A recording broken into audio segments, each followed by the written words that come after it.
Ja, hey zusammen und willkommen zum zweiten Versuch der Challenge vom Chris von CrispyLP. Und zwar war die Challenge auf Noshar-Kanälen mindestens 16 Spieler möglichst viele Kills zu machen. Und das habe ich versucht natürlich.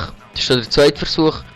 Und es ist eigentlich recht gut gekommen. Hier sehen wir schon den zweiten. Der erste habe ich recht geil, meiner Meinung nach. Ist mir gelungen, der hier oben runterzuschießen vom Container. Und hier bin ich jetzt eigentlich mehr oder weniger am Campen. Hier habe ich unglaubliches Glück gehabt. Und ja, was jetzt kommentiert ist vor allem, weil er mal gesagt hat, ja, ich soll doch auf Schweizerdeutsch kommentieren, weil er am Anfang geschrieben hat, ich kommentiere es nicht, weil ich Schweizer bin und mein Deutsch scheiße ist. Und er hat gesagt, ja, ich kann es auf Schweizerdeutsch. Und das mache ich jetzt. Vielleicht versteht ihr oder er, die Deutschen sogar etwas. Hier gerade ein Double Kill ist es nicht mal, aber gerade zwei nacheinander. Und dann, ich glaube, das war schon der 5 gewesen, und jetzt bin ich recht nervös hier, weil ich schon mehrmals 5 nacheinander geschafft habe. Aber nie mehr, und jetzt habe ich gedacht, vielleicht schaffe ich mehr. Und einfach mal auf alles geschossen, was sich bewegt hat, wo man jetzt hier ein paar Mal sieht.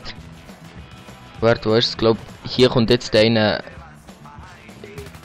Ja, ich weiß auch nicht. Jetzt, glaube von rechts kommt der mal einer oder so, und dann schieße ich auch.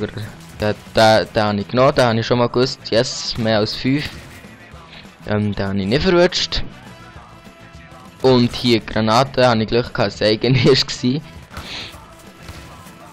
Den habe ich genommen, und jetzt links war auch noch einer gewesen, aber den habe ich zum Glück jemand anderes genommen, weil ich bin nicht so vorbereitet war. Und dann haben dann langsam Granaten angefangen. Bin ich aus Sicherheit mal weg, dann noch eine von der anderen Seite. Bin nochmal zurück, hat er gerade im Eck einen gesehen, und der hat mich dann gesehen, Granate zu mir geschossen, bin nervös geworden, davon gesäckelt, wieder zurück und habe ihn leider nicht verwünscht. Noch den Kill hat es gebraucht, und dann wäre ich gleich auf mit dem ersten.